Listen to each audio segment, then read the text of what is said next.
das commodities de segunda-feira, o melhor programa do rádio, Mulher Brasil 247. E esqueci, acho que eu esqueci de ler Diário da Causa Operária, não foi, não sei porque estava fora do ar. Segunda ou terça-feira passada, Diário da Causa Operária estava fora do ar. Mas hoje eu acho que vai. Vamos ler então, vamos ler logo o Diário da Causa Operária de manhã cedo. Vamos fazer isso agora, pronto. Isso melhorou minha vida. Segunda-feira, a primeira coisa que eu vou fazer é ler o Diário da Causa Operária.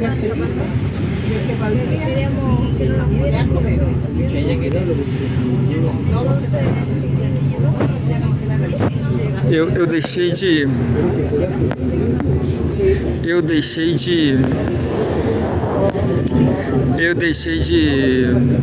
ler esse jornal aqui,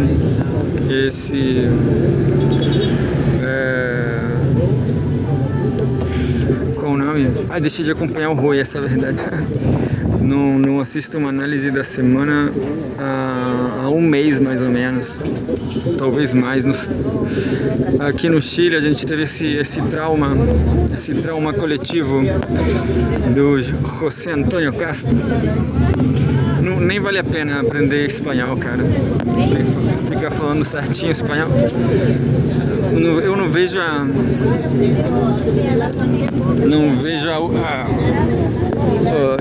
não vejo a utilidade, não vejo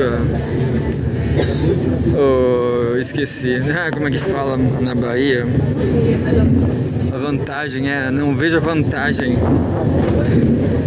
em falar espanhol. É só louco, né? É só doido mesmo. Os bons tempos dos hispânicos ficou pro passado, né? Lá se vão a Revolução Cubana, já era. A Nicarágua, eu nem sei não sei nada da Nicarágua, assim, porque não deu certo, né? Ou se deu certo, enfim. Vamos lá então. O Brasil, editorial: escárnio contra o trabalhador.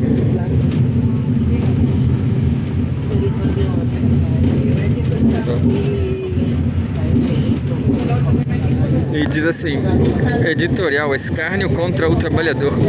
Correios corta benefícios históricos da categoria enquanto celebra contrato de 800 mil reais com advogados.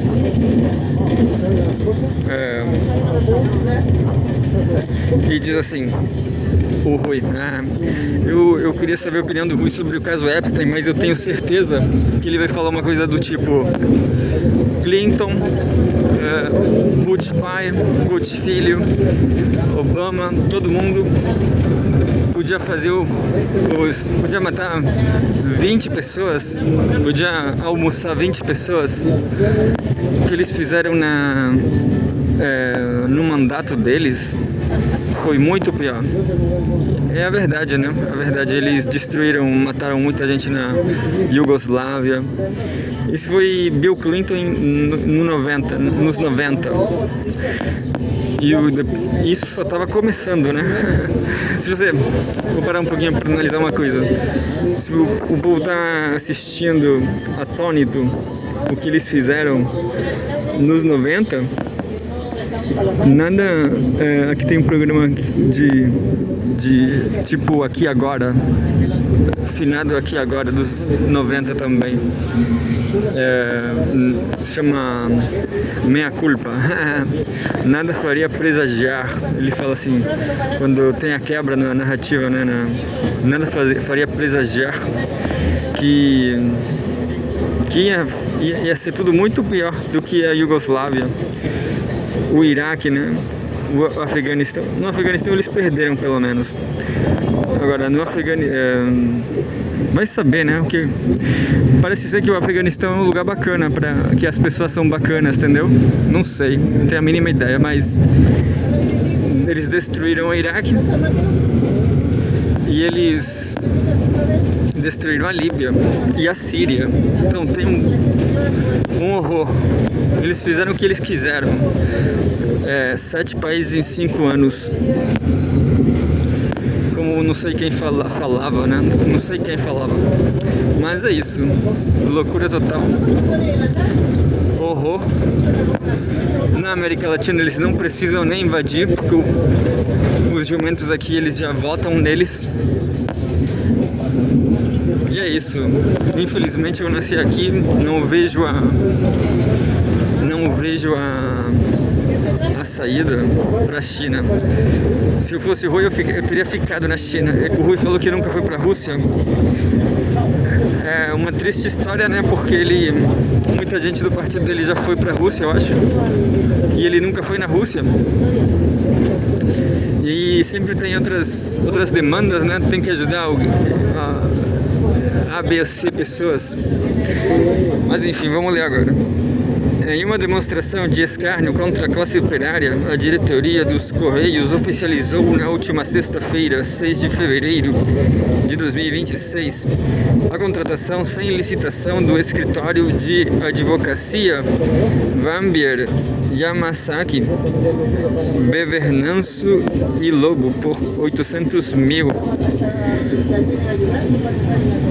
O objetivo do contrato é garantir a defesa de dirigentes e ex-dirigentes em processos do Tribunal de Contas da União, TSU, sobre, entre aspas, pedaladas fiscais ocorridas em 2023.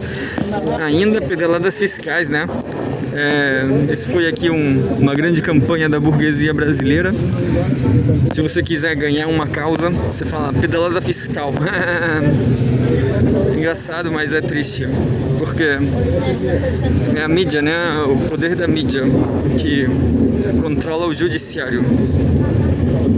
O objetivo do contrato é garantir a defesa de dirigentes e ex-dirigentes em processos do Tribunal de Contas da União, TSU, sobre, entre aspas, pedaladas fiscais ocorridas em 2023. O gasto com advogados de luxo ocorre apenas 10 dias após o ministro Alexandre de Moraes do Supremo Tribunal Federal, STF, desferir um golpe brutal contra os trabalhadores. No dia 27 de janeiro de 2026, Moraes suspendeu benefícios históricos da categoria, alegando que a empresa vive uma situação financeira periclitante. Me copiou, hein? Ele me copiou o áudio que eu mandei para o Osmar Santos da Bahia. Eu falei aqui da situação periclitante das mulheres, de algumas mulheres bonitas. E enfim, eu tinha uma mulher que vendia numa feira aqui. E ela tinha uma filha e ela vendia um monte de besteira assim. E ela não acabou deixando de ir pra feira vender porque tava tudo errado, né? E sumiu da vida, mas ela era linda e tava numa situação periclitante. Não é que eu seja o Epstein nem nada parecido, mas eu vi a minha chance ali, né? Porque eu achei ela gata. Mas enfim, Moraes suspendeu benefícios históricos da categoria, alegando que a empresa vive uma situação financeira periclitante. Enfim, eu sou culpado de olhar a beleza. A cronologia dos fatos revela a face perversa da burocracia estatal. Enquanto o trabalhador de base teve seu plano de saúde, o, entre aspas, Vale Peru e a gratificação de férias de 70%, arrancados por uma canetada judicial no final de janeiro. A cúpula da estatal não levou 2 semanas para encontrar quase R$1 milhão para blindar o próprio patrimônio. Me perdi, peraí.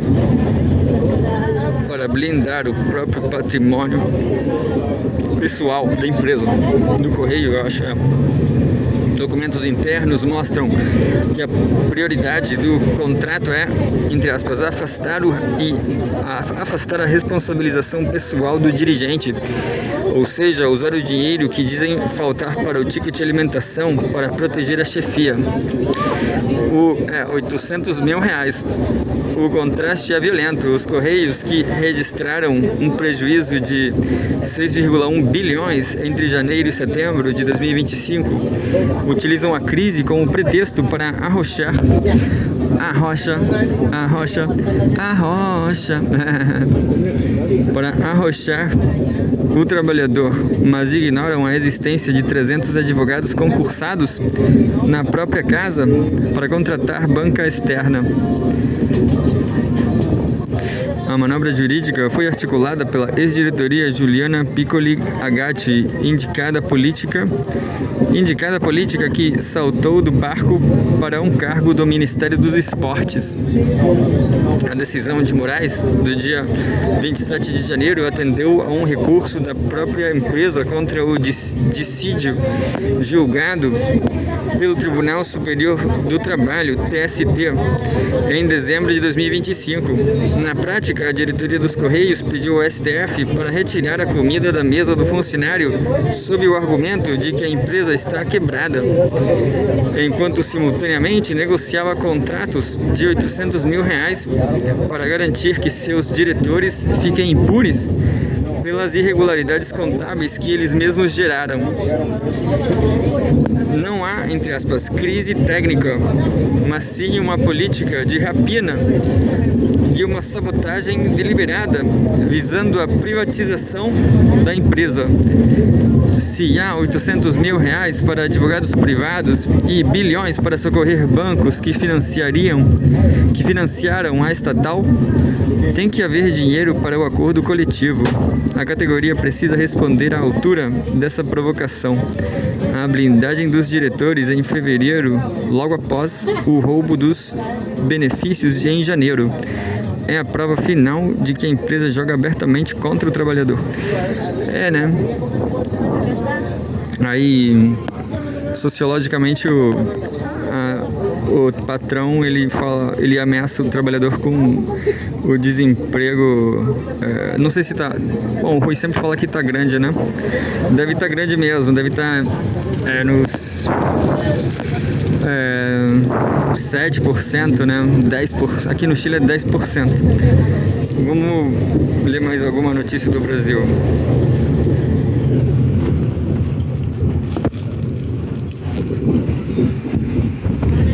Luta pela terra. Polícia prende liderança histórica do povo Pataxó na Bahia. O governo do estado da Bahia organiza operação para prender Joel Braz Pataxó, liderança da luta pela demarcação e que sofre perseguição pública. No dia 9 de dezembro, uma mega operação policial foi realizada para prender e reprimir lideranças dos índios Pataxó que lutam pela demarcação da terra Índia Barra Velha do Monte Pascoal. Centenas de policiais da Polícia Federal, em conjunto com a Força BOP, CAEMA, CIPA, Rondesp, CPR Extremo Sul e CPR Sul. Vamos mostrar todas essas companhias aqui. Todo mundo, né? E a Polícia Civil da Bahia, da 8ª Corpim de Teixeira de Freitas, Bahia, atuaram na chamada Operação Criminosa batizada de, entre aspas, Sombras da Mata. A Operação Sombras da Mata foi realizada após um conflito entre os índios Pataxó e pequenos agricultores do município de Itamaraju, extremo sul da Bahia, que resultou na morte de 2 pessoas e deixou um ferido. O que levou a esse conflito foi a morosidade do Estado em encerrar o processo de demarcação da terra indígena Barra Velha do Monte Pascoal e realocar as famílias de agricultores familiares dos assentamentos e pequenos agricultores que se encontram dentro dos limites da terra índia. Após as mortes dos agricultores, a Polícia Federal e as forças policiais do estado da Bahia, organizadas pelos secretários Marcelo Werner, Segurança Pública, e Adolfo Loyola, de Relações Institucionais, conhecidos por organizarem a perseguição estatal contra os índios Pataxó, realizaram em apenas 4 horas as prisões dos índios envolvidos no episódio de violência, sem nenhuma prova ou indício contra a liderança Joel Braz Pataxó. Realizaram a prisão do índio baseada apenas em uma declaração dos envolvidos. Chama a atenção que a polícia e o governo do estado da Bahia, através através de suas secretarias, não move nenhum investigador para prender pistoleiros e latifundiários mandantes dos crimes de assassinatos e violência contra os pataxó que vivem nas retomadas. Porém, neste caso, entre aspas, resolveram a situação em poucas horas. Desde o início de dezembro, Joel Braz Pataxó se encontra preso na penitenciária de Teixeira de Freitas. Sua prisão ocorreu sem que Joel apresentasse resistência enquanto ele se encontrava dentro de sua residência. Não vou conseguir ler tudo, mas assim, eu conheci uns pataxós, eles são lindos, eles parecem os parecem um sariguejo, mas eu acho que eles são aquele bicho da Timão. O Timão é o quê? Timão e Pumba, porque eles são assim meio asiáticos, né? Mas enfim.